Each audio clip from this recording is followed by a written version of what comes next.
Luca Brooks tightened his grip on the worn leather steering wheel of his cab, his knuckles whitening as he took a deep breath.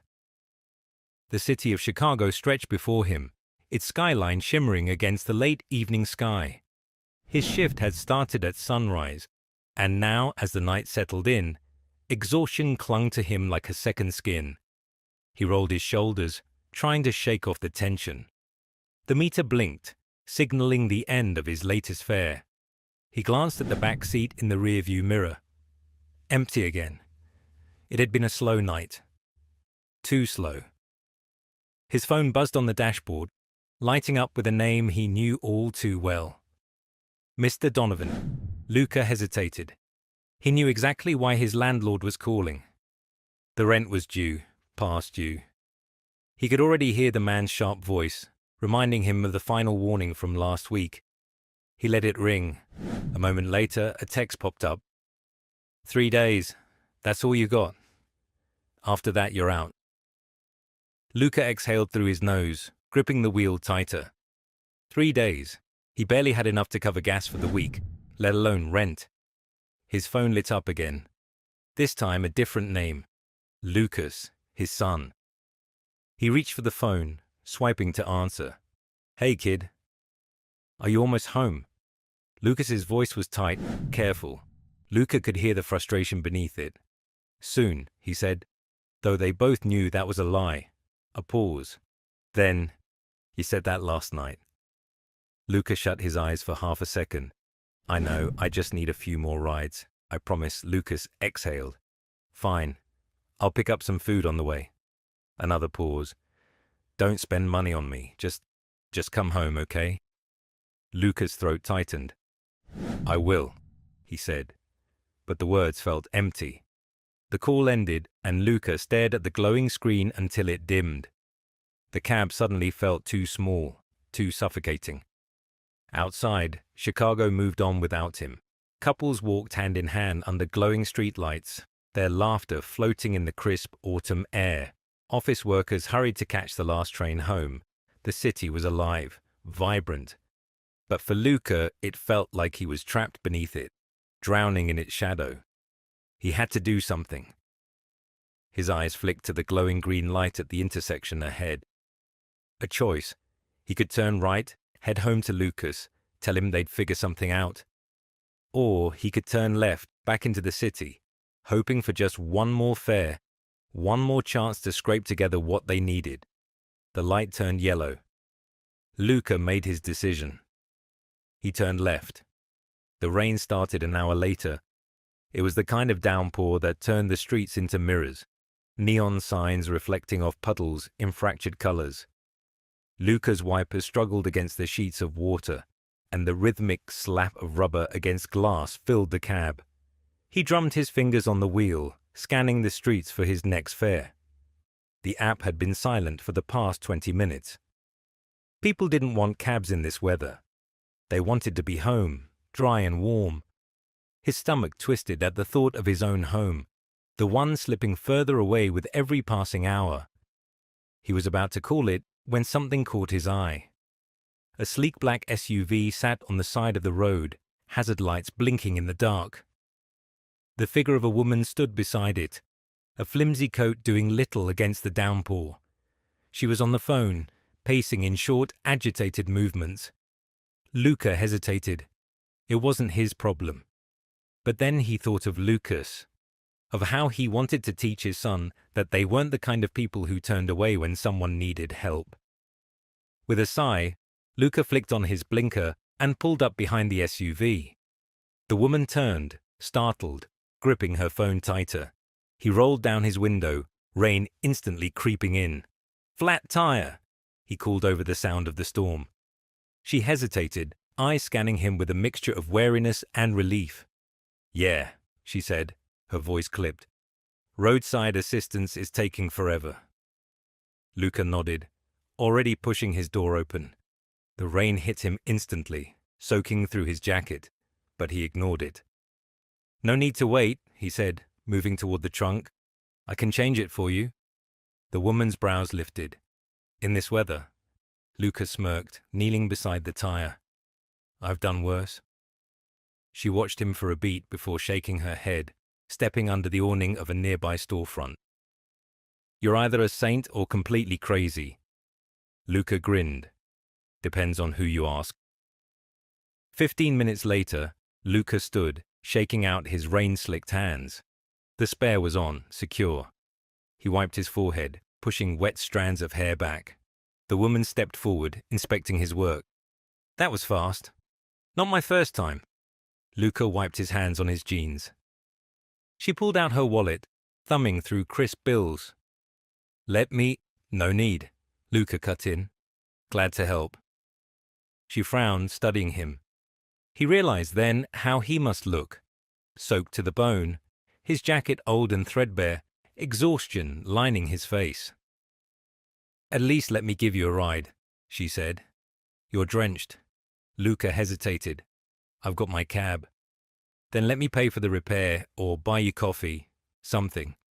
He shook his head. "Seriously, just pay it forward." Her frown deepened, but she didn't argue. Instead, she pulled out a business card, holding it out to him. "In case you ever need a favor."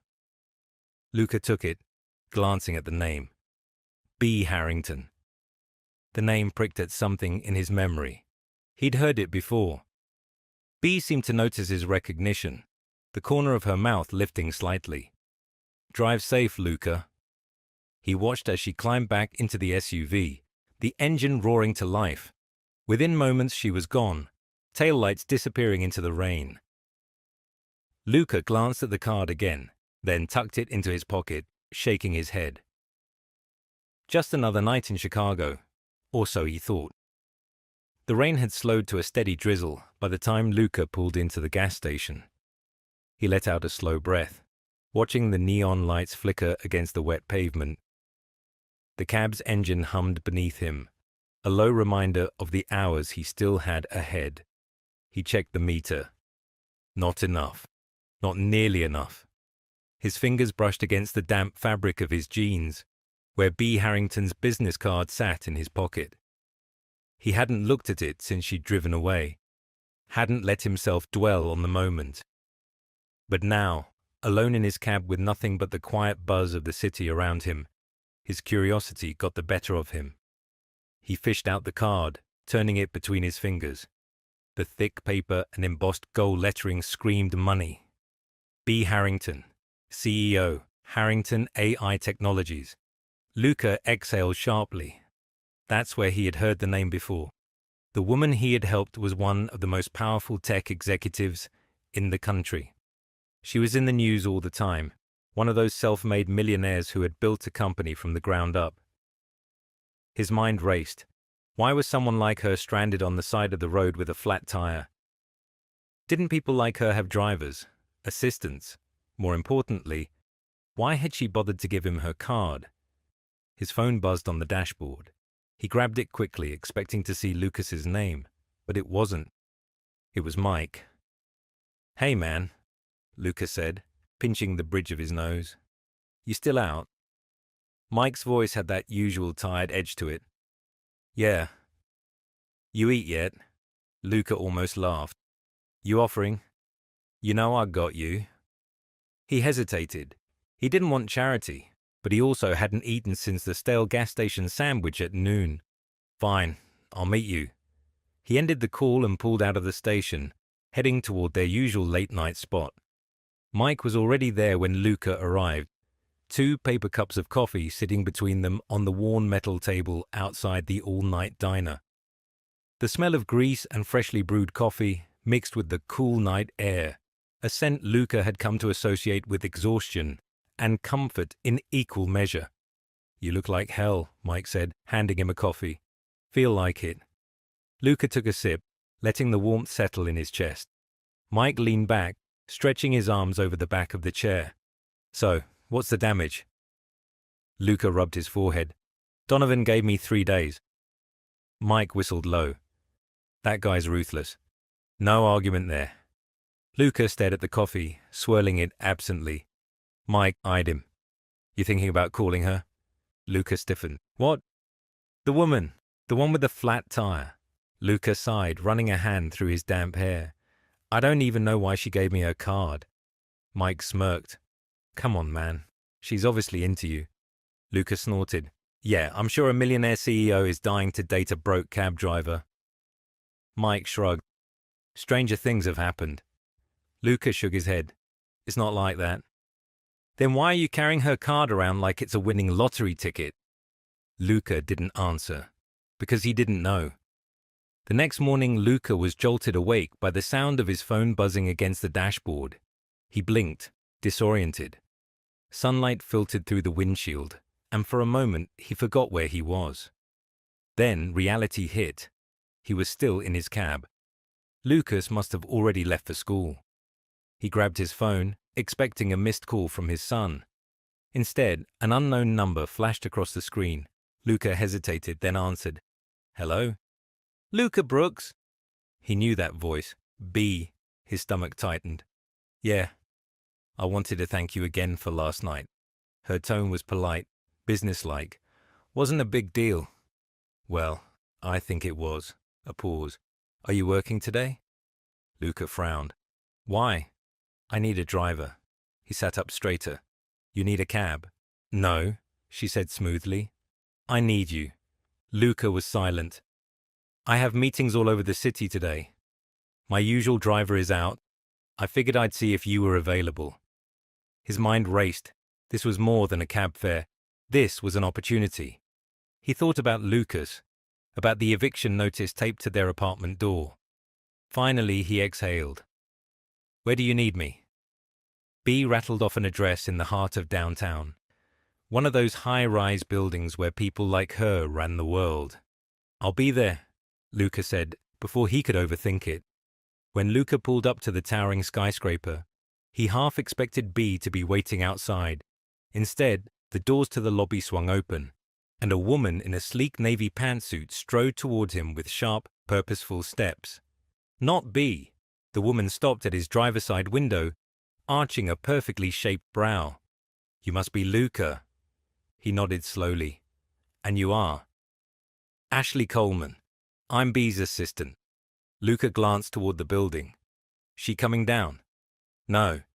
Ashley opened the back door, sliding into the seat behind him. You'll be taking me to her first meeting. She'll join us later. Luca frowned. I thought she needed a driver. Ashley's lips curved in something that wasn't quite a smile. Consider this a test run.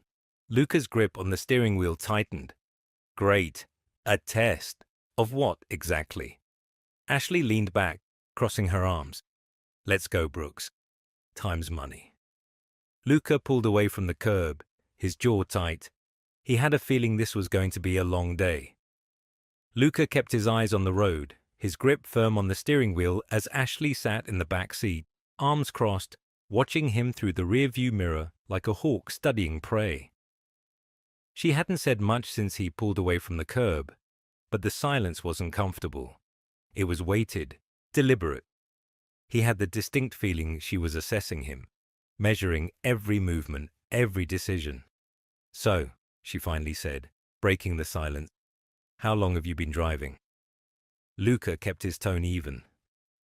Couple of years. Before that, worked in auto repair. Ashley hummed, unimpressed. So, you know cars? Yeah. Ever drive for someone like B before? He exhaled through his nose. No. She tilted her head, her gaze sharp. Then, why do you think she asked for you? Luca flicked his eyes up to the mirror, locking onto hers. I was wondering the same thing. Ashley let out a small laugh, but it wasn't warm. Honest, I'll give you that. Luca didn't respond. He didn't know what game she was playing, but he could feel the underlying challenge in her voice. She didn't trust him. The cab rolled to a smooth stop in front of a gleaming high-rise, the kind of building that screamed wealth. Ashley checked her phone, sighed, then finally leaned forward. Look, I don't know what kind of story you've got, but B doesn't just take random chances on people. She's calculated. She has a reason for everything. So whatever this is, don't get comfortable. Luca tightened his jaw, the words sinking into him. Ashley pulled open the door, pausing just before stepping out. Wait here. We won't be long. She disappeared into the revolving doors, leaving Luca alone with his thoughts. He exhaled, gripping the wheel. What the hell was he doing here? He should have said no. He should have taken the hint and walked away. But he hadn't, because deep down, some part of him wasn't ready to let this door close just yet. The passenger door opened suddenly, breaking him from his thoughts. Luca turned, expecting Ashley, but instead, Bea slid into the seat beside him. She was different from last night. No rain-soaked coat, no frustrated expression, just sleek confidence in a tailored suit. Her blonde hair swept back in a way that made her look effortlessly in control. "Morning," she said, adjusting the cuffs of her blazer. Luca blinked. "You're sitting up front." She arched a brow. "I like to see where I'm going." "Most people in your position prefer the back seat." "I'm not most people." Luca smirked, shaking his head as he pulled away from the curb. "Yeah, I'm starting to get that." The silence that settled between them was different from the one with Ashley. Less tense, more charged with something unspoken. Bea was watching him, and he could feel it. "You didn't hesitate," she finally said. Luca frowned, glancing at her. "What?" "Last night. You could have ignored me, driven past, but you didn't." He shrugged. "Didn't seem right." Bea studied him, something unreadable passing through her gaze. "Most people wouldn't have stopped." Luca kept his eyes on the road. "I'm not most people." Her lips curved slightly, just enough for him to notice. They drove in silence for a few blocks before she spoke again. "So, Ashley's made it clear she doesn't trust you." Luca huffed a quiet laugh. "That obvious?" "She doesn't hide things well." "She thinks I'm some kind of opportunist," he said, glancing at her. "Should I be offended?" Bea tapped her manicured nails against the window. "She's protective. And she's not wrong to be. I don't usually let strangers into my life, Luca." He let the weight of that statement settle between them before speaking. "Then why did you?" She didn't answer right away. Then finally, "Because I trust my instincts. And something about you." She trailed off, as if she wasn't sure how to finish that thought. Luca turned onto Lakeshore Drive, the city sprawling along the water beside them. He should have let the conversation drop, should have let her words sit without question. But something about her intrigued him. "Something about me, what?" he asked, pushing just enough. Bea glanced at him, holding his gaze a second longer than necessary. "I haven't figured that out yet." The way she said it made the air in the cab feel warmer, heavier. Luca swallowed, turning his attention back to the road. A second later, Bea's phone buzzed. She sighed, glancing at the screen before answering. "Yes?" He couldn't hear the other side of the conversation, but he could tell from her clipped responses that whoever it was, they were frustrating her. "That's not my problem," she said, rubbing her temple. "You should have handled it already." A pause. Her fingers drummed against her knee. "Number, if they don't want to renegotiate, then tell them we're pulling the contract." Another pause. "Then make them listen." Luca didn't know much about business, but he knew power when he heard it, and Bea had it in spades. She ended the call with a sharp sigh, pinching the bridge of her nose. "I hate mornings," Luca smirked. "That bad?" "You have no idea." She leaned her head back against the seat, closing her eyes for a brief second. He wasn't sure why, but seeing her like this, guard down, frustration seeping through, made her feel more. Luca stole a glance at Bea as she massaged her temple, her frustration still lingering from the call.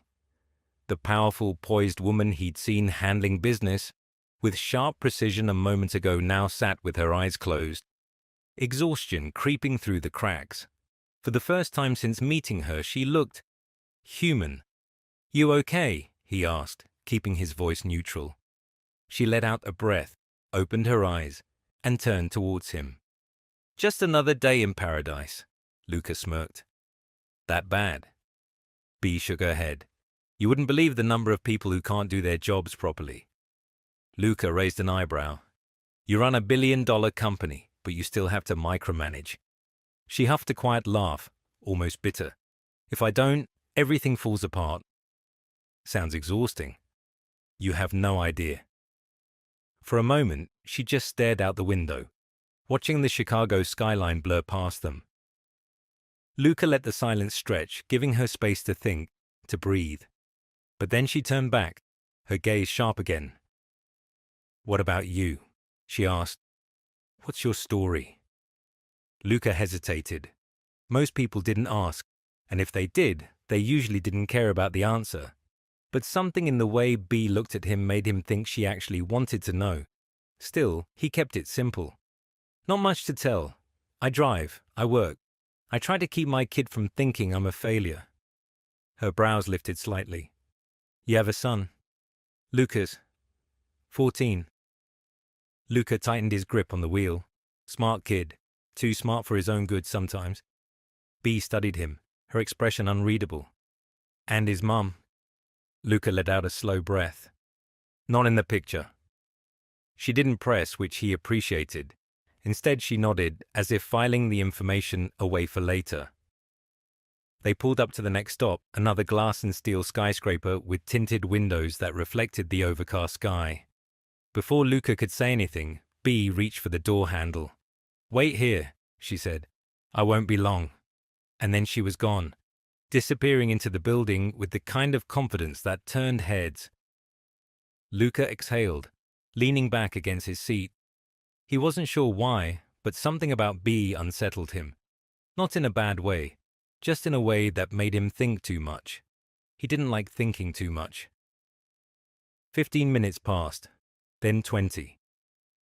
Luca drummed his fingers against the steering wheel, debating whether to check his phone when the back door suddenly opened, and Ashley slid in, looking irritated. Drive, she said, voice clipped. Luca blinked. Where's Bea? Ashley let out a slow, controlled breath, as if trying to keep from snapping. She'll meet us at the next location. Just drive. Luca hesitated for half a second, then pulled away from the curb. He didn't ask questions. Bea had made it clear she ran her world on a different set of rules. But something about Ashley's tension made the air in the cab feel heavier. Everything okay? Luca asked carefully. Ashley gave a tight-lipped smile, but it didn't reach her eyes. Everything is fine.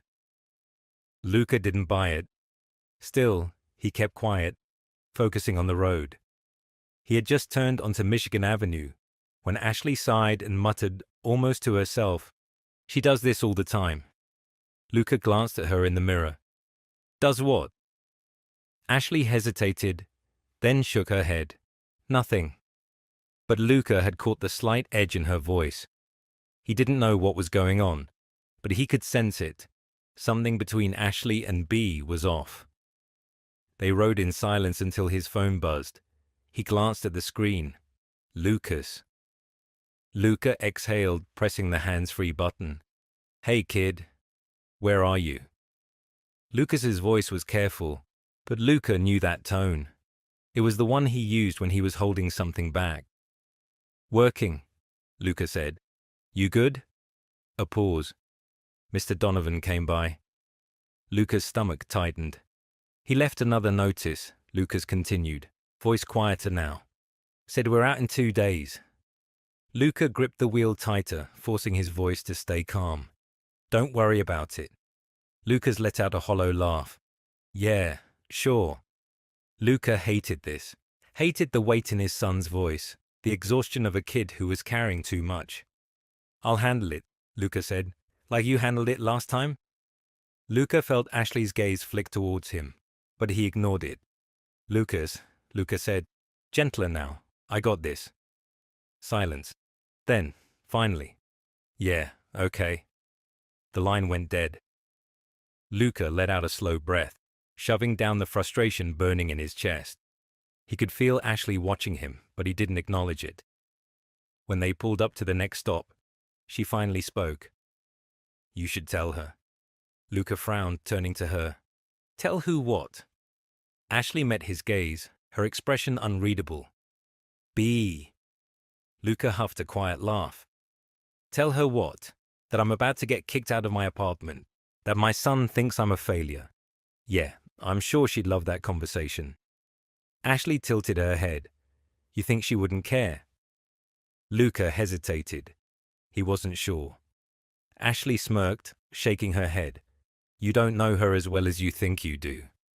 With that, she stepped out of the cab, leaving Luca alone with his thoughts. B slid into the front seat 20 minutes later, looking slightly annoyed but otherwise composed. Luca didn't ask what had happened. He had learned by now that B only talked when she wanted to. Instead, he pulled away from the curb, letting the city move around them. Everything good? He asked, keeping his voice neutral. B let out a breath, rolling her shoulders. Just another day in the Empire. Luca smirked. You say that like you don't enjoy it. She turned to him, one brow raised. Who says I do? He glanced at her, surprised. You built an empire, but you don't like ruling it? She was quiet for a long moment. Then, finally, I like winning. I don't always like what it takes to win. There was something about the way she said it that made Luca think she wasn't just talking about business. He didn't push, but as they drove, he caught her watching him out of the corner of his eye. Not in the way Ashley had, measuring, assessing. No, B's gaze was different, curious. Luca exhaled, gripping the wheel tighter. He had a feeling he was getting pulled into something bigger than he had signed up for, and for the first time in a long time, he wasn't sure if he wanted to stop it. Luca parked the car outside B's next meeting, letting the engine hum beneath his hands. The building in front of them was sleek, modern, one of those places where deals were made behind glass walls, and handshakes meant millions. He should have just sat there, waiting for her to leave. But something about the quiet between them felt different today. B hadn't moved to get out yet.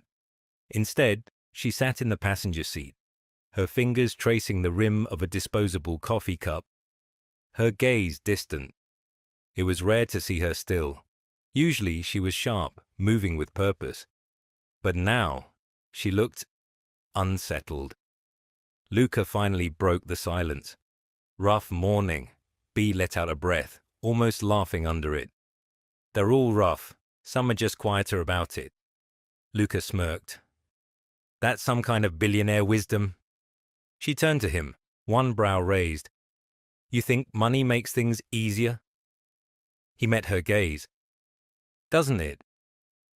B studied him for a second longer than comfortable, then smiled.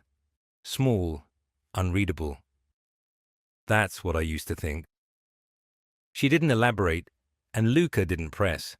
Instead, she shifted, straightening her jacket as if shaking off whatever had been pulling at her. I won't be long. Ashley's meeting me inside. Luca gave a slight nod. I'll be here. B hesitated for a fraction of a second, so quick Luca might have missed it if he hadn't been watching her so closely. Then she pushed open the door and stepped out, disappearing through the tall glass doors. The moment she was gone, Luca let out a slow breath, raking a hand through his hair. He didn't know why, but being around B was getting more complicated. She was supposed to be just another passenger, another rich client, with a name that didn't matter. But every time she spoke, every time she looked at him like she was trying to figure him out, like maybe she wasn't used to not having people figured out, he felt something shift. He didn't like it, or maybe he did. Before he could analyze that too much, his phone buzzed. He checked the screen, already bracing himself. Lucas. Lucas swallowed hard, then answered. Hey, kid. His son's voice was flat. Donovan came by again. Luca closed his eyes, his grip tightening around the wheel. What did he say? Same thing. 2 days. And he wasn't exactly nice about it. Luca exhaled, willing himself to keep his voice steady. I'll take care of it. Lucas was quiet for a long moment. Then, finally, how? Luca's jaw locked. I just will. Another pause. Right. The line went dead before Luca could say anything else. He let the phone drop onto the passenger seat, his stomach twisting. He should have told Lucas about the job, about B, but what was he supposed to say? That he was driving around some millionaire hoping she'd keep him around long enough for him to scrape together the money to keep them in their apartment. It wasn't a solution. It was a stall. A few minutes later, the car door opened again, and Ashley slid into the back seat. She didn't say anything at first, just let out a sigh as she crossed her legs. Luca glanced at her through the mirror. B still inside? Ashley nodded, rubbing her temple. Yeah, meeting's dragging out. Something about the way she said it made Luca raise a brow. He debated letting it go. Then, you don't like this, do you? Ashley met his gaze in the mirror. Like what? Me, driving her. Ashley didn't answer right away. Instead, she tilted her head, considering her words carefully. I don't dislike you, she said finally. I just don't trust you. Luca smirked. You always this friendly? I don't have the luxury of being friendly. Her voice was sharp, but there was something underneath it, something that wasn't just cold professionalism. Luca tapped his fingers against the wheel. You've worked for her a long time. Ashley nodded. You care about her. She held his gaze through the mirror. More than she knows. Something about the way she said it made Luca's smirk fade. Before he could say anything else, the building door swung open, and B emerged, her expression unreadable. Luca straightened, watching as she walked toward the car with a calm, calculated stride. But something was off. She was moving with that kind of deliberate slowness that wasn't natural. It was controlled. She slid into the passenger seat, exhaling. Ashley tensed immediately. What happened? B didn't answer right away. She just leaned her head back against the seat, closing her eyes for a brief second before responding. They want to pull the deal, she said, finally. Ashley's mouth pressed into a tight line. You knew this was coming. B nodded, eyes still closed. They don't think we have the numbers to back it. Ashley shook her head, clicking her tongue. That's a lie, and they know it. B's eyes opened again, and for the first time Luca saw something unfamiliar there. Doubt. They want me to prove it, B said quietly. Again. Luca didn't know the details, but he knew business enough to recognize what was happening. The people B was dealing with were testing her, pushing to see if she'd crack under the weight of their demands. Ashley leaned forward slightly, lowering her voice.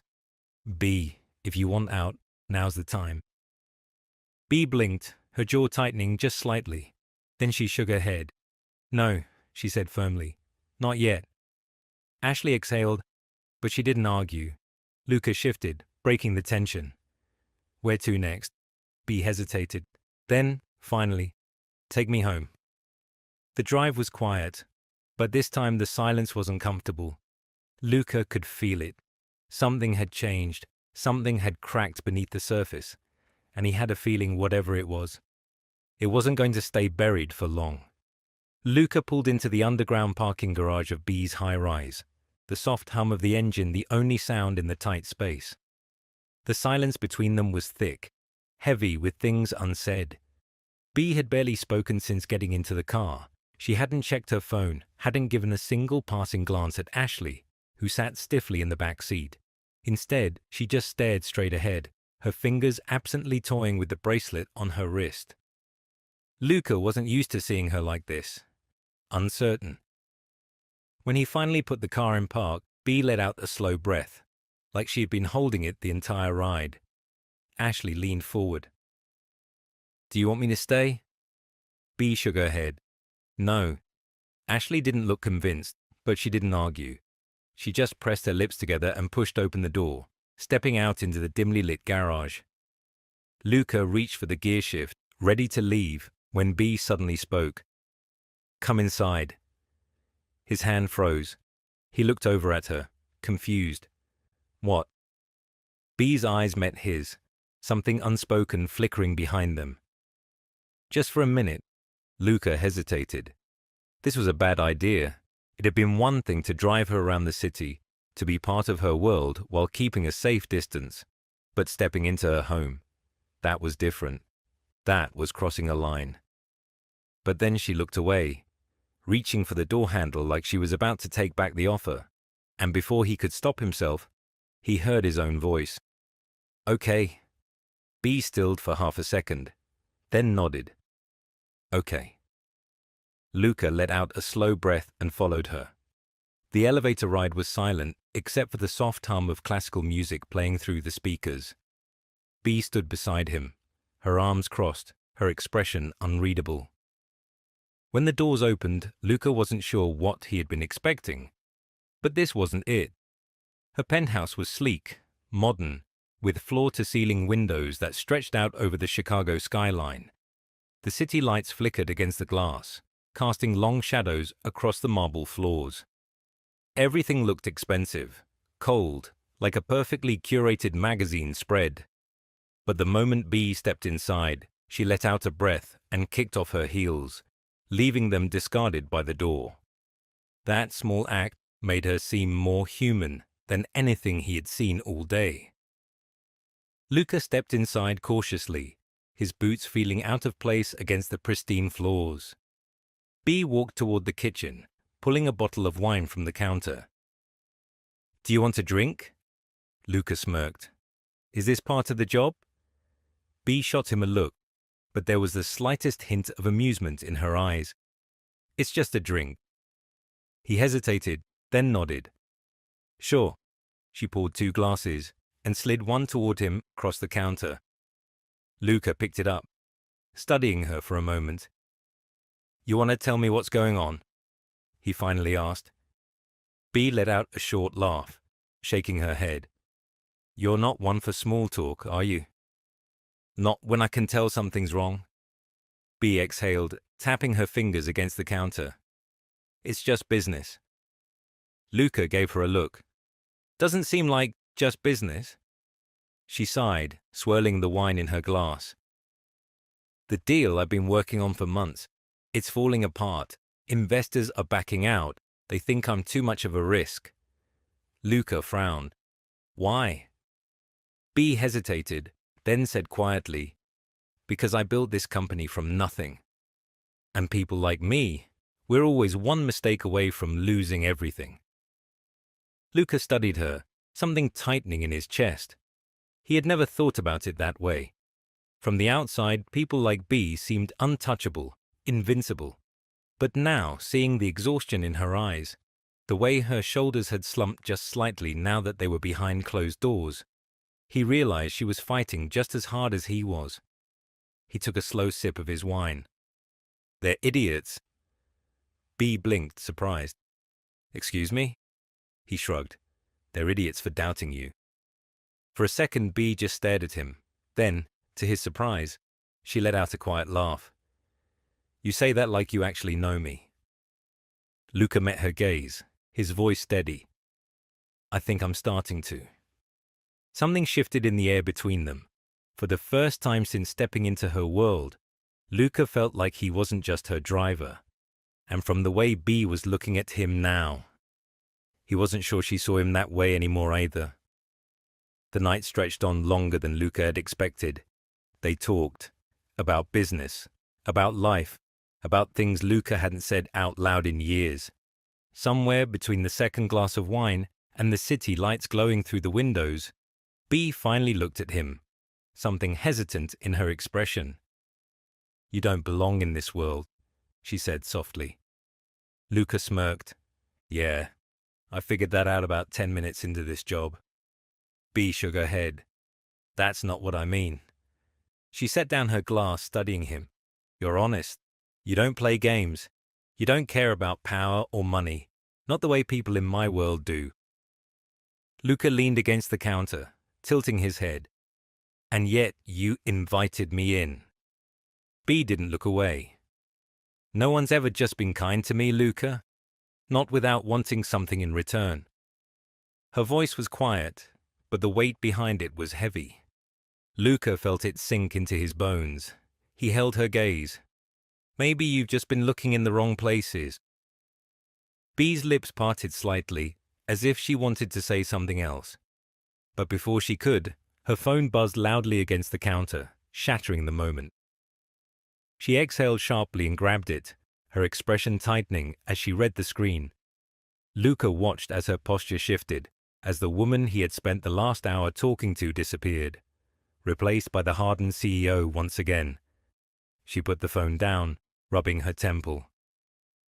I have to deal with this. Luca nodded, setting his own glass down. I should go.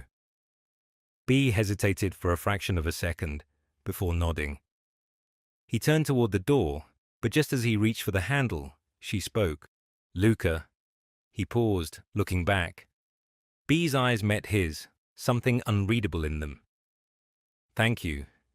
He gave her a small nod. Any time. And then he stepped out into the night, knowing nothing between them would ever be the same again.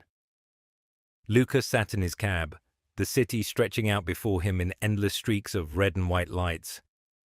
The warmth from B's penthouse still clung to his skin, the sound of her voice lingering in his mind longer than he wanted to admit. He should have been driving, working, scraping together every last dollar before Donovan made good on his promise, but instead he just sat there. His phone buzzed on the passenger seat. He didn't have to look to know it was Lucas. With a slow exhale, he picked it up and answered. Yeah? You coming home? Lucas's voice was steady, but Luca could hear the underlying frustration. Yeah, kid. On my way. A pause. Then, you say that a lot. Luca closed his eyes for a moment, pinching the bridge of his nose. I mean it this time. All right, Lucas said, voice quieter now. See you soon. The line went dead, and Luca tossed the phone back onto the seat, letting his head fall against the headrest. He had 2 days. 2 days before everything fell apart. And for the first time, he wondered if he'd actually be able to stop it. Luca pushed open the door to the tiny apartment, the weight of exhaustion settling into his bones. The place was dark except for the dim glow of the kitchen light. Lucas sat at the small table, a half-eaten sandwich in front of him. He didn't look up when Luca walked in. Luca let out a slow breath. Hey. Lucas took a bite of his sandwich, chewing slowly. Hey. Lucas set his keys on the counter, glancing around. You do your homework. Lucas finally looked up, his expression unreadable. You got the rent money? Lucas' jaw tightened. I'm working on it. Lucas leaned back in his chair, crossing his arms. You always say that. Luca felt something snap inside him.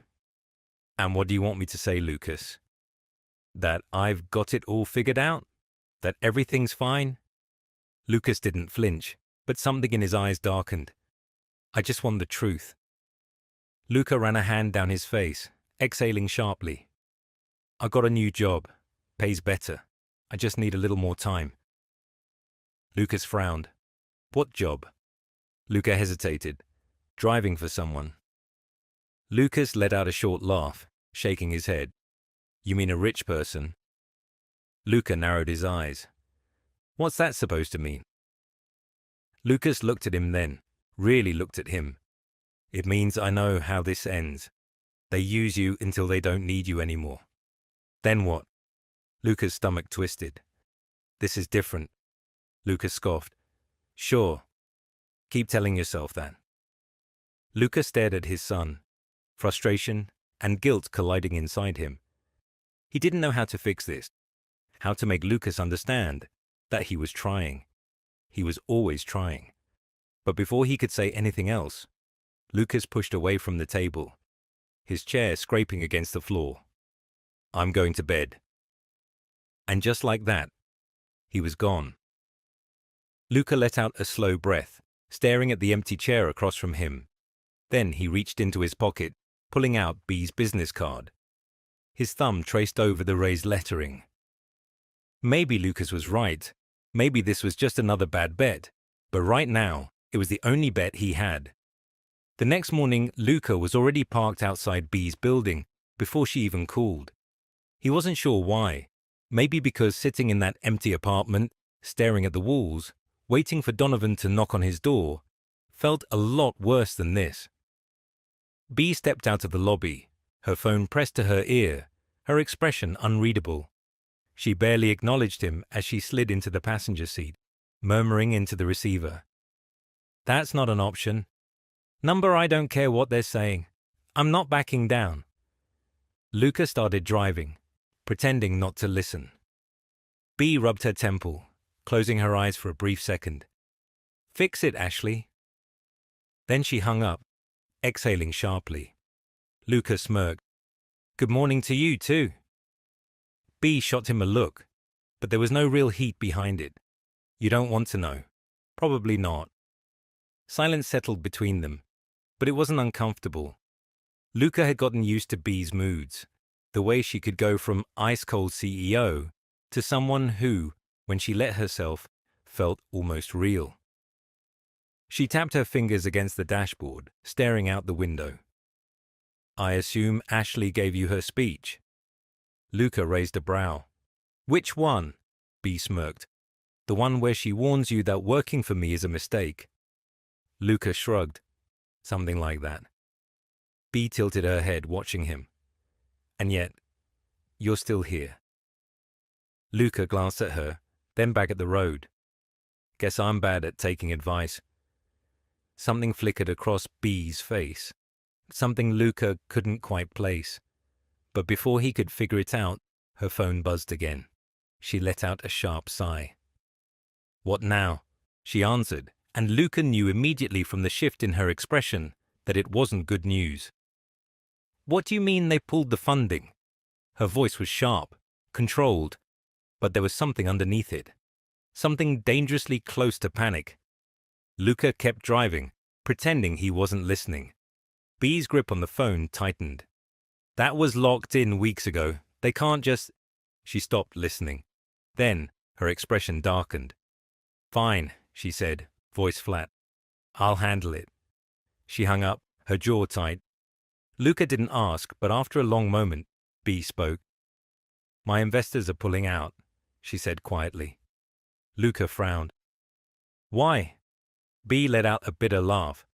"Because they think I'm too much of a risk. They always have." Luca's grip on the wheel tightened. "That's bull." Bea glanced at him, surprised. "You don't even know the details." "Don't have to," Luca said simply. "People like that. They don't bet on talent. They bet on control. You don't fit their mold, so they're trying to cut you out." Bea studied him, something unreadable in her gaze. "And what do you know about people like that?" Luca exhaled. "More than I want to." A beat of silence passed. Then, for the first time since she got in the car, Bea's shoulders relaxed just slightly. "I think I'm starting to like you, Luca." Luca smirked. "Careful. Might give Ashley a heart attack." Bea laughed, shaking her head. "That would almost be worth it." Luca chuckled, but then the moment passed, and the weight of reality settled back in. Bea had a battle ahead of her, and Luca, he had 2 days to keep his world from falling apart. And yet, for reasons he couldn't explain. Right now, all he could think about was her. Luca pulled up to the next stop, but Bea didn't move. She sat still, her hands resting on her lap, fingers lightly tapping against the fabric of her blazer. He stole a glance at her. "You gonna go in, or am I supposed to run your meeting for you?" Bea blinked, almost like she'd forgotten where they were. "Huh?" Luca smirked. "Thought you ran an empire. You're acting like you don't even want to step inside." She let out a short breath, her fingers stilling. "Maybe I don't." That surprised him. For as long as he had known her, Bea had been all sharp edges, controlled movements, unwavering focus. But today, she looked like she was balancing on a ledge no one else could see. "Then why are you doing this?" Luca asked. Bea turned to him, her lips pressing into a thin line. "Because if I don't, someone else will, and they'll destroy everything I built." He studied her, searching her face. "That's what you care about?" The company? Her jaw tightened. It's all I have. Luca didn't know what to say to that. He had spent so much time assuming people like B had everything. But now, sitting next to her, he wasn't sure she had anything at all. She suddenly let out a breath, shaking her head like she was shaking off a thought. I should go. But she didn't move. Instead, she turned to him, hesitation flickering in her eyes. Would you? She stopped, catching herself. Luca frowned. What? She shook her head quickly. Nothing. Never mind. Luca's brows pulled together. B. She exhaled, staring out the window for a long moment. Then, finally, would you come inside? Luca blinked. Come inside. To what? Your corporate battlefield?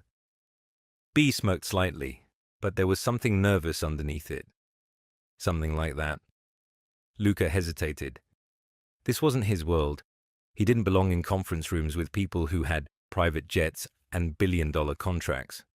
And yet, when B looked at him, waiting, something in his chest twisted. Against his better judgment, he sighed. Lead the way, boss. B didn't say anything, but the corner of her mouth twitched, something dangerously close to relief. She pushed open the door, and Luca followed. The moment they stepped into the glass-walled conference room, Luca knew exactly why B had been hesitating. The tension in the room was thick, like a storm rolling in just before it broke. 3 men in suits sat across from Ashley, their expressions unreadable.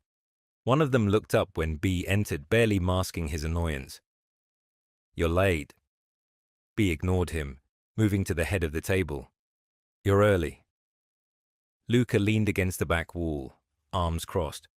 He wasn't sure why he was here, but something told him he was about to find out.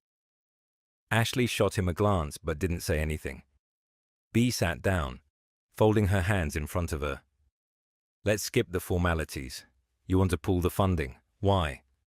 One of the men, a grey-haired executive with sharp features, leaned forward. It's not about wanting to. It's about necessity. Your projections aren't as strong as we expected. The risk is too high. B's expression didn't change. The risk was high when I started this company, and you were all happy to take a chance then.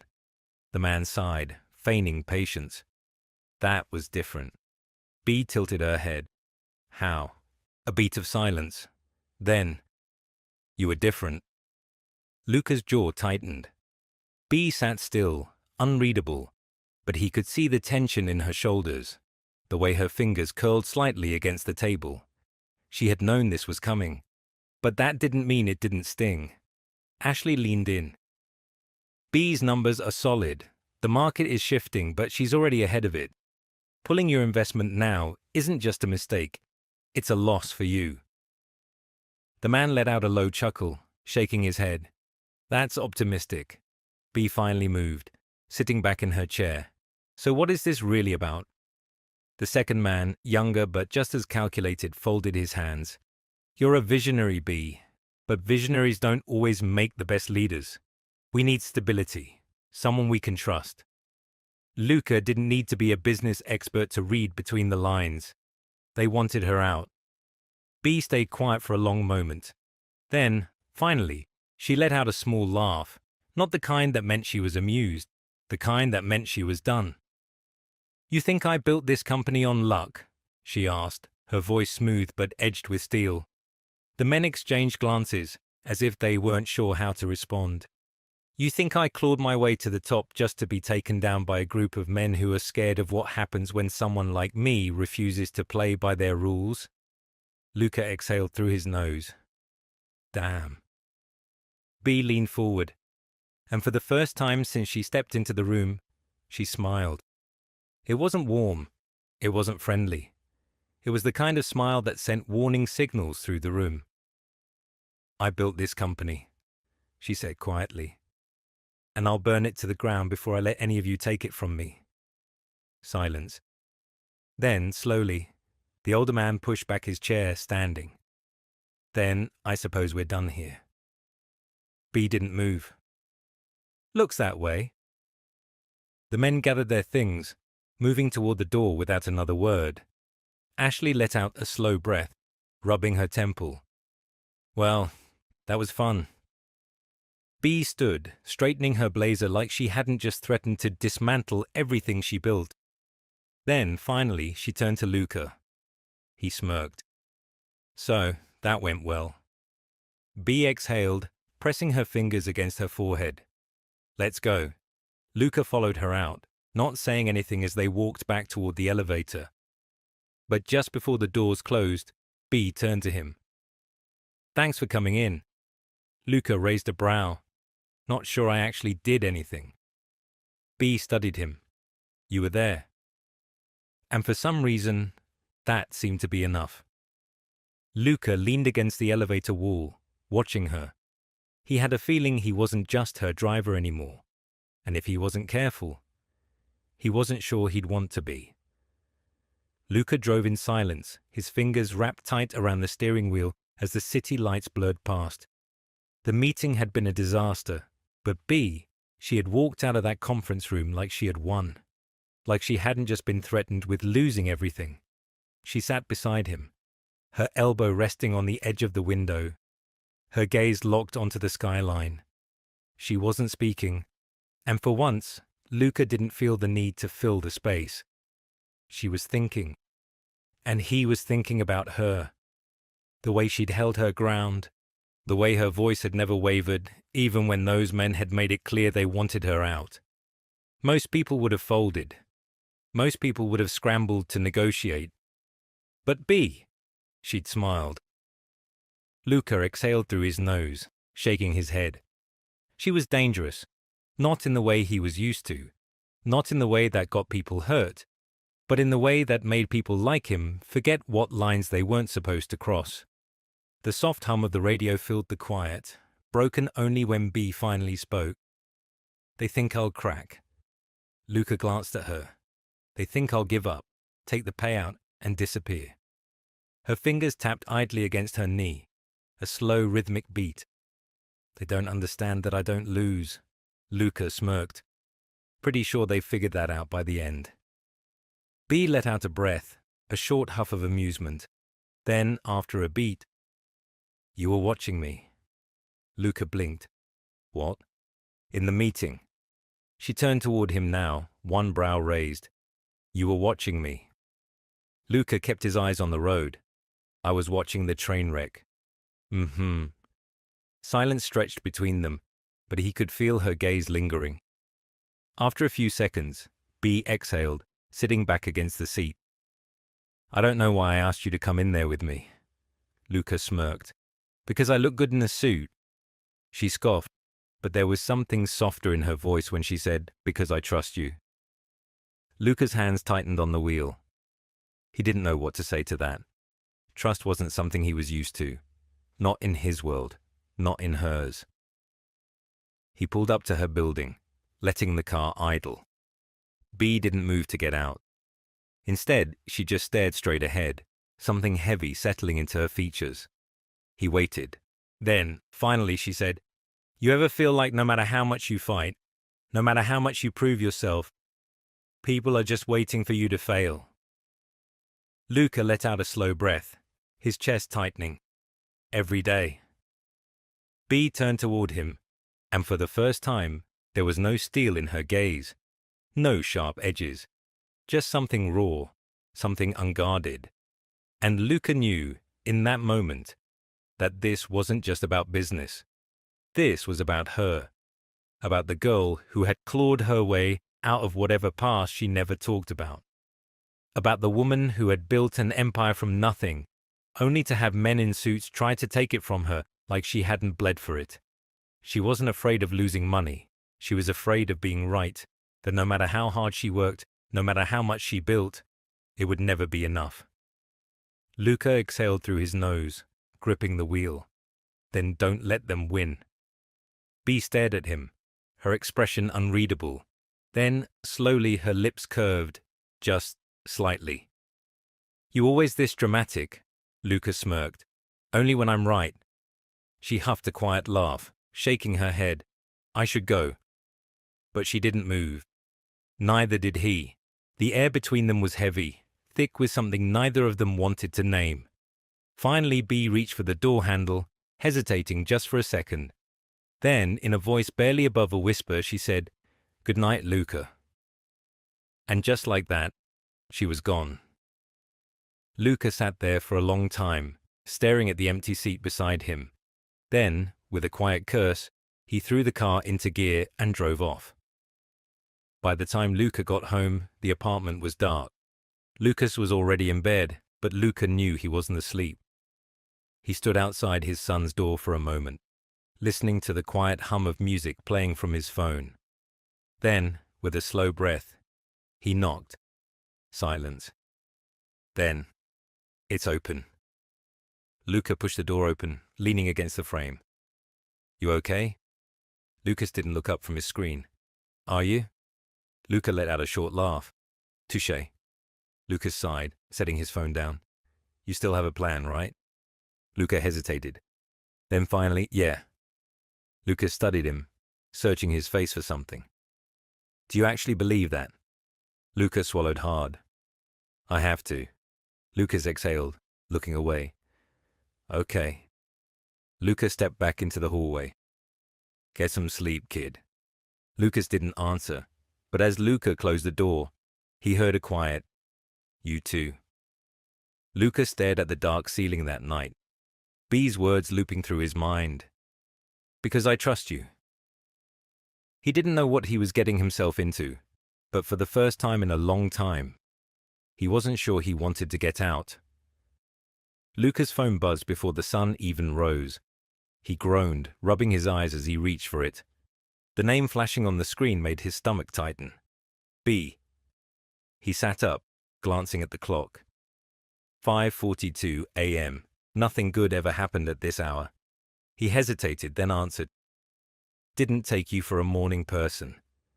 B's voice was sharp, but there was something frayed at the edges. "I need you to pick me up." Luca swung his legs off the couch, suddenly more awake. "What's wrong?" A pause, then softer, "I just need to get out of here." Luca frowned, but he didn't ask questions. "On my way." He grabbed his keys and left. When he pulled up outside B's building, she was already there, standing at the curb in a coat that looked like it had been thrown on in a hurry. She had no makeup on, her blonde hair slightly tousled, like she hadn't slept. Luca's chest tightened. He had never seen her like this. She climbed in without a word, pulling the seatbelt across her body before leaning her head against the window. Luca glanced at her. "You going to tell me what's going on? Or do I just start driving until we hit the ocean?" B let out a quiet, humorless laugh. "Tempting." Luca waited. Finally she exhaled, shutting her eyes for a moment. "I just couldn't be there anymore." Luca wasn't sure what she meant. The apartment, the company, her entire world. "Where to?" he asked instead. She was quiet for a second, then, "Anywhere but here." Luca nodded and pulled away from the curb. They drove in silence, the city still waking up around them. The streets were mostly empty, the early morning haze softening the edges of the skyline. Luca didn't know where he was going, but something told him B didn't care. She just needed to breathe. After a while she spoke again, her voice quieter now. "You ever feel like you built something so big, you don't know how to stop it?" Luca glanced at her. "You thinking about stopping?" B let out a slow breath. "I don't know." Luca tapped his fingers against the steering wheel. "I thought you said you don't lose." B turned her head, looking at him. "I don't." "Then why do you sound like you already did?" She exhaled sharply, turning back to the window. "You ask too many questions." Luca smirked. "You keep calling me. That's on you." B huffed a quiet laugh, shaking her head. "I shouldn't." Luca raised a brow. "Why not?" She didn't answer right away. Instead, she watched the city blur past, her fingers playing absently with the cuff of her coat. Finally, she said, "Because you make me feel like I don't have to fight all the time." Luca's grip tightened on the wheel. She wasn't looking at him, but she didn't need to. The words hung between them. Heavy, electric. Luca swallowed, keeping his eyes on the road. And that's a bad thing? B exhaled. It's dangerous. Luca let that sit for a second before saying, For who? B didn't answer. They kept driving. Eventually, Luca pulled off onto a side street near the water, parking by a quiet stretch of the lakefront. The city felt far away here, the morning air crisp and clean. B stared out at the water, something unreadable in her expression. Luca leaned back against his seat. So, you gonna tell me what's actually going on? Or do I have to guess? B let out a breath, her fingers tightening in her lap. The board is meeting today, she finally said. They're going to vote on whether I stay. Luca frowned. And, she said, voice tight, I don't know which way it's gonna go. Luca turned fully toward her now. You're telling me you built this company from the ground up, made them a fortune, and they're still thinking about pushing you out? B's lips pressed together. That's how this world works, Luca. The second they think you're more trouble than you're worth, they find a way to get rid of you. Luca exhaled through his nose. Then why aren't you in that meeting fighting for it? B let out a small laugh, but it wasn't amused. Because I'm tired of fighting. Luca watched her carefully. She was always in control, always 3 steps ahead. But right now, she looked exhausted, not just from today, from years of clawing her way up, from carrying the weight of something too heavy for one person alone. And maybe, just maybe, for the first time, she was wondering if it was worth it. Luca exhaled, running a hand through his hair. B. She turned to him. He hesitated, then finally said, What happens if you let it go? B's eyes flickered with something. Fear, maybe. Or realization. I don't know, she admitted. Luca nodded slowly. Maybe it's time to find out. B swallowed, looking away. I don't know how to be anything else. Luca's chest tightened. Then maybe it's time to figure out who you are without all of it. B stared at him for a long moment. Then, slowly, she exhaled. They sat in silence, the waves lapping gently against the shore, the city humming quietly behind them. Finally, B said, Stay with me today. Luca hesitated, not because he didn't want to, but because he did. And that was dangerous. But when he looked at her, sitting there, staring out at the water like she wasn't sure who she was anymore, he knew there was only one answer. Yeah, he said quietly. I'll stay. And just like that, something shifted between them. Something neither of them could take back. The air inside the car was thick with something unspoken. Luca could feel it pressing in, settling between them like a weight neither of them wanted to name. B sat quietly, her gaze still fixed on the water, fingers curled lightly around the edge of her coat. She hadn't moved since he said he'd stay. He should have asked her what she wanted to do next, should have told her they needed a plan. But instead, he just sat there, watching her. Finally, B exhaled and turned to him. I don't know how to do this. Luca frowned. Do what? Her lips parted slightly like she was about to answer, but then she shook her head, letting out a soft, humorless laugh. Never mind. Luca studied her carefully, trying to read between the lines. You don't know how to lose. B's jaw tightened. I don't lose, she said quietly, almost to herself. Luca tilted his head. Then why do you look like you already did?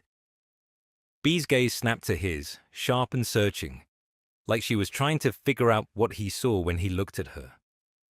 Luca held her stare, steady, because for the first time since he met her, he wasn't looking at the woman who built an empire. He was looking at the woman who was terrified to let it go. B swallowed, breaking eye contact first. I don't want to go back there. Luca exhaled. Then don't. She turned to him again, a flicker of something unreadable in her expression. And do what, Luca? Walk away from everything? Just disappear? He leaned forward slightly, resting his forearm on the steering wheel. What if you did? Bea let out a short laugh, shaking her head. I can't just disappear. Why not? Luca asked. Bea blinked, like she wasn't sure how to answer. Then, finally, she whispered, because I don't know who I am without all of it. Luca felt something twist in his chest. Bea Harrington, the woman who could command a room, who could make grown men cower with a single look, was afraid of one thing: herself. Luca exhaled, running a hand through his hair. So what happens if they vote you out? Bea pressed her lips together. I don't know. Luca smirked slightly. That's got to be a first. She shot him a look, but there wasn't any real bite behind it. He softened. Listen, I get it. This company, it's your whole life. It's who you've been for years. But Bea, you built it once. You could do it again. Bea let out a slow breath, leaning her head back against the seat. I don't know if I want to. Luca's brows pulled together. Then why are you still fighting? Bea closed her eyes for a moment, then opened them, turning her head slightly to face him. Because it's all I know how to do. Luca sat back, watching her. She looked tired, not just physically, but in the way someone looks when they've been running for so long, they don't remember what it feels like to stop. A long silence stretched between them. Then, finally Luca asked, Do you want to go back? Bea hesitated. For the first time she didn't have an answer. They didn't go back. Not right away. Instead, Luca drove, letting the city fade behind them. Bea didn't ask where they were going. She didn't question it. Didn't pull out her phone. Didn't demand to be dropped off at her office, so she could face the board like the warrior she always was. She just sat there, silent, watching the world pass by. Eventually, Luca pulled into a small diner on the outskirts of town, the kind of place that had peeling vinyl booths and a menu that hadn't changed in 20 years. Bea frowned as he put the car in park. What is this? Luca smirked. Breakfast. She gave him a look. It's almost noon. Then it's brunch. Bea huffed, shaking her head, but there was the faintest hint of amusement in her eyes. Luca pushed open his door. Come on, Harrington. Let's see if you can survive being a normal person for an hour. Bea hesitated.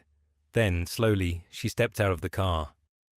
The diner smelled like fresh coffee and bacon grease, the kind of smell that wrapped around you, sinking into your clothes and your bones. Luca slid into a booth by the window, and after a moment, Bea followed. A waitress appeared, pouring 2 cups of coffee without asking. Luca nodded in thanks, while Bea hesitated before wrapping her hands around the mug, as if trying to absorb its warmth. You don't do this often, do you? Luca mused. Bea lifted a brow. Drink coffee? Sit in a place like this. Take a break. Bea exhaled, her fingers tightening around the mug. Not really, Luca smirked. Let me guess. Your idea of a break is answering emails with one hand while drinking an overpriced smoothie with the other. Bea shot him a flat look. I don't drink smoothies. Luca chuckled. Of course not. The waitress came back, pen poised. What can I get you? Luca glanced at Bea. You trust me? Bea's eyes narrowed slightly. No. Luca grinned, turning to the waitress. 2 stacks of pancakes, extra syrup, and 2 sides of bacon. Bea sighed, setting down her coffee. That's a heart attack on a plate. That's happiness on a plate. Bea shook her head, but when the food arrived a few minutes later, she didn't hesitate to take a bite. Luca watched as she chewed, her expression carefully neutral. Then, finally, she swallowed and said, Okay. That's not terrible. Luca smirked. Told you.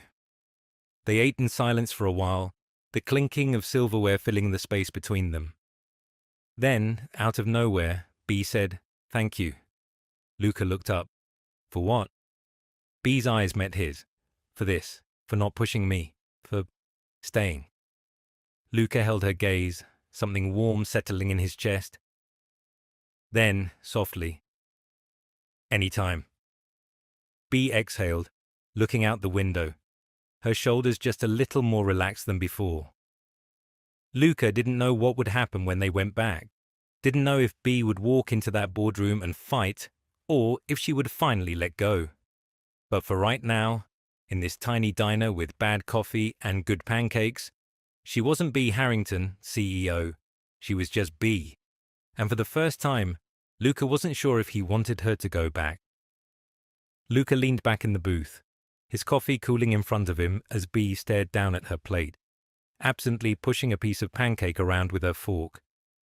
The diner had started to fill up with the late breakfast crowd. Families, retirees, construction workers grabbing a quick bite before their next job. For a woman who commanded boardrooms, B looked strangely out of place in a setting so ordinary. And yet, for the first time since he met her, she looked at ease. "You keep playing with your food like that, and the syrup's gonna start fighting back," Luca said, smirking. B gave him a look but didn't pull away from her thoughts. "What time is it?" Luca glanced at his phone. "Almost 1. She let out a slow breath, setting her fork down. "They've probably voted by now." Luca studied her, waiting. Finally he said, "And?" B hesitated, her fingers tightening around the edge of the table. "And I don't know if I care." Luca raised a brow. "That's new." B let out a short laugh, shaking her head. "I've spent the last decade fighting for every inch, every deal, every ounce of respect, and now—" She trailed off, glancing out the window. The sky had cleared from the morning haze, the sunlight casting a soft glow over the street outside. Luca tilted his head. "You ever stop to think that maybe you were fighting for something you don't even want anymore?" B turned back to him, her expression unreadable. "What if that's true?" Luca leaned forward slightly, resting his forearm on the table. "Then maybe it's time to ask yourself who you are without it." B's lips parted slightly, like she wanted to argue. But then she shut her mouth, exhaling slowly. She was scared. Not of losing the company, but of what came next. Luca's phone buzzed on the table, breaking the moment. He glanced at the screen. Lucas. His stomach tightened. He picked up, keeping his voice steady. "Yeah?" Lucas didn't waste time. "Donovan's here." Lucas' jaw locked. "What?" "He's outside," Lucas said, voice tight. "Said if we don't have the money by tonight, we're out." Luca exhaled sharply, running a hand down his face. "I'll be there soon." "Yeah," Lucas muttered. "You always say that." The line went dead. Luca stared at the phone, his pulse hammering. B was watching him, her gaze sharp. "Everything okay?" Luca forced a smirk. "Depends on your definition."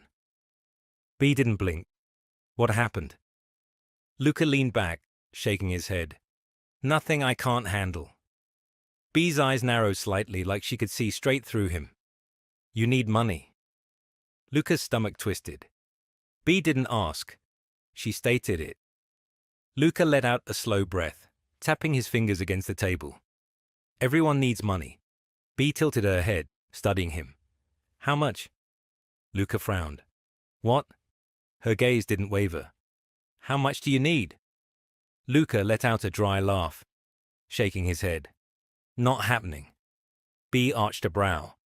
"You'd rather what? Keep pretending everything's fine until it falls apart?" Luca exhaled sharply. "I don't take handouts."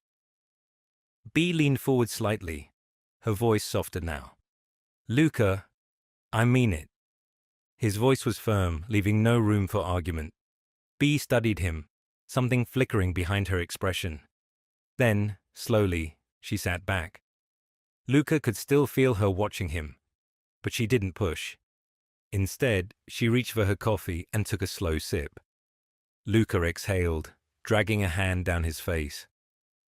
I should go. B nodded, but there was something in her eyes that told him this conversation wasn't over.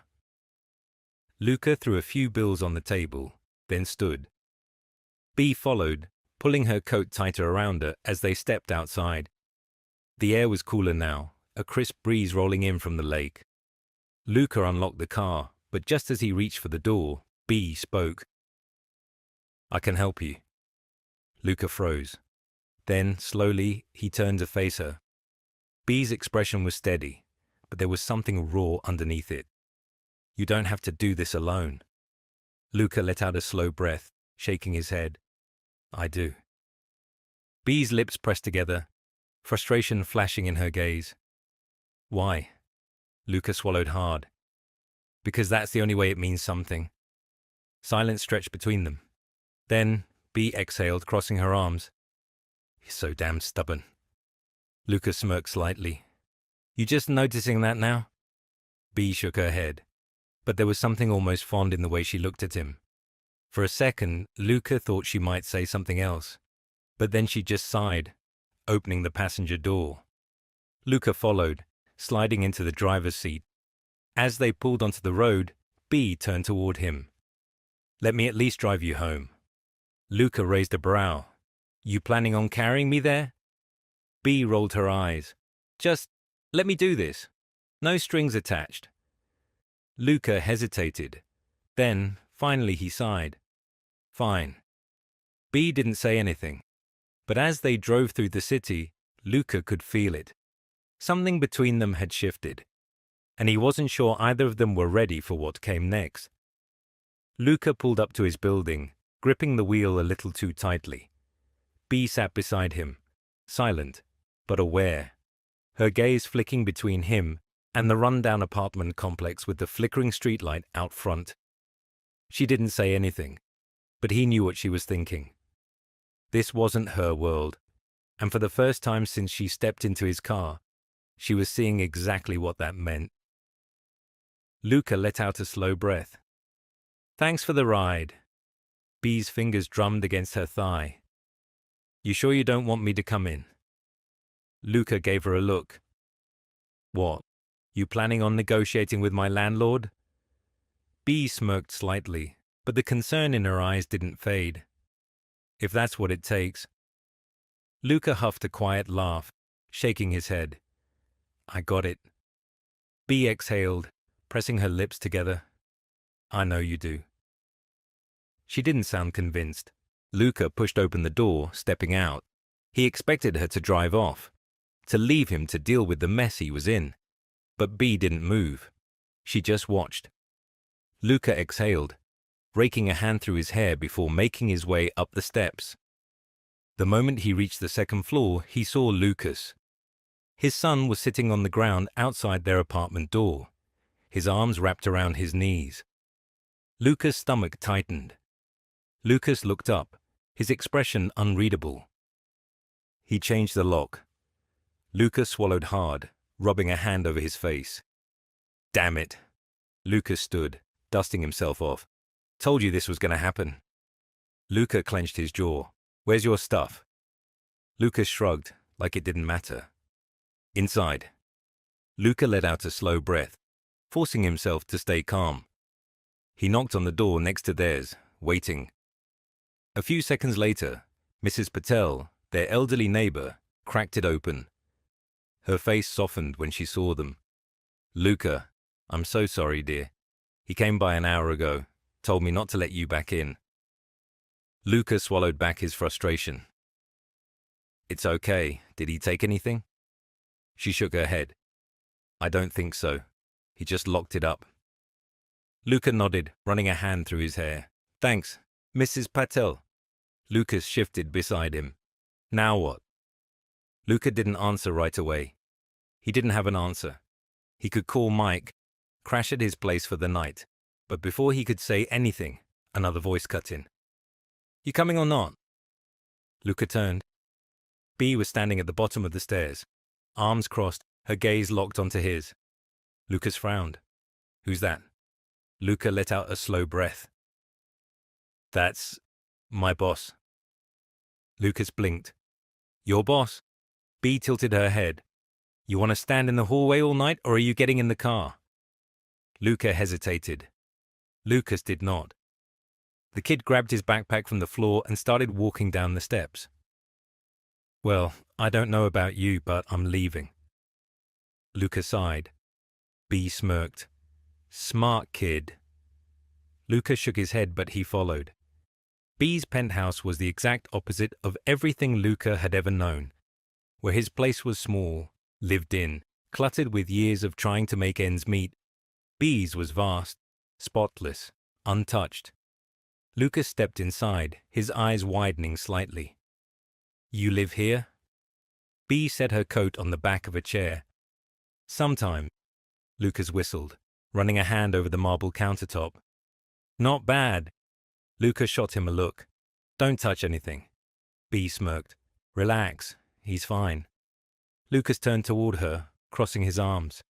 So, you're the reason my dad's been acting weird. Luca groaned. Lucas! B just raised a brow. Weird how? Lucas shrugged. I don't know, he's been working a lot, distracted, and now apparently he has a boss that picks him up and drives him home. Luca let out a slow breath, rubbing his temple. You're making this weird, kid. Lucas ignored him. So what's the deal with you two? B smirked. That's a great question. Luca shot her a look. Don't encourage him. B just chuckled, walking toward the kitchen. You hungry?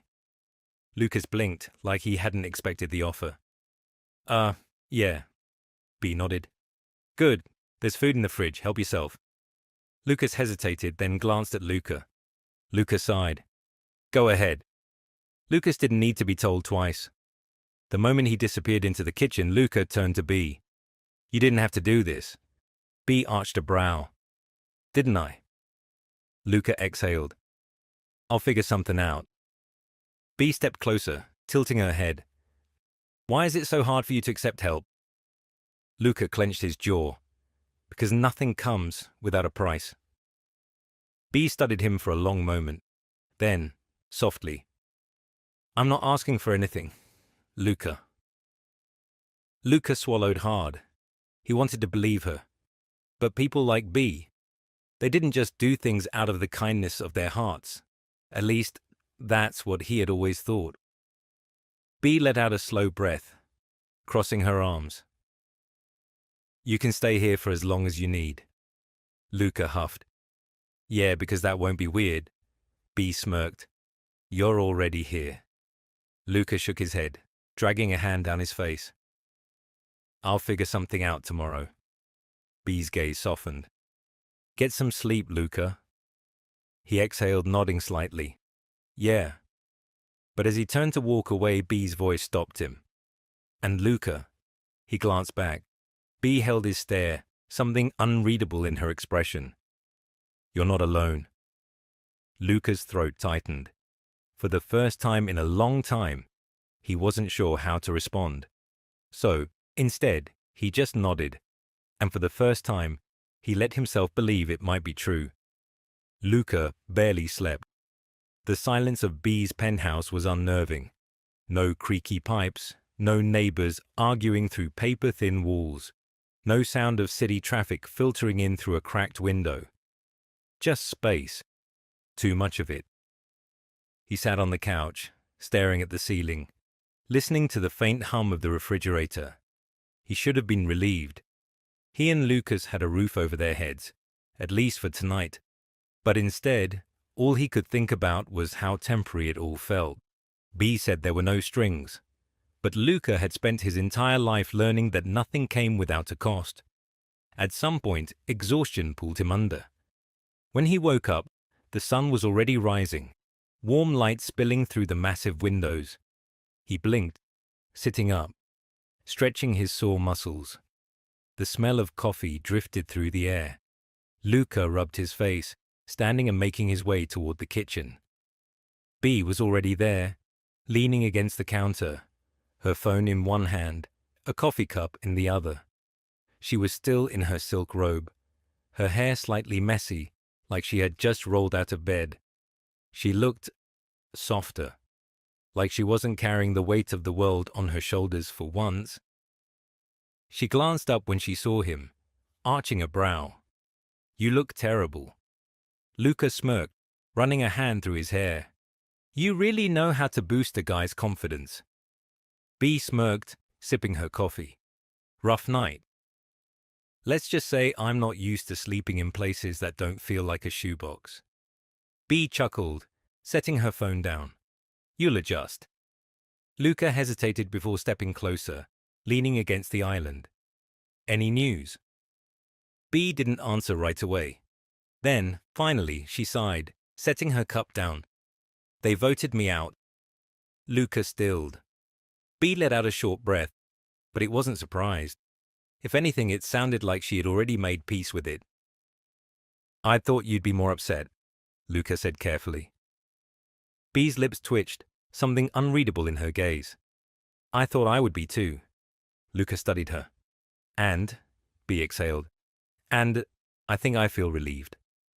Luca frowned slightly. "Relieved?" B nodded, almost like she was still trying to convince herself. "I spent 10 years building that company, Luca.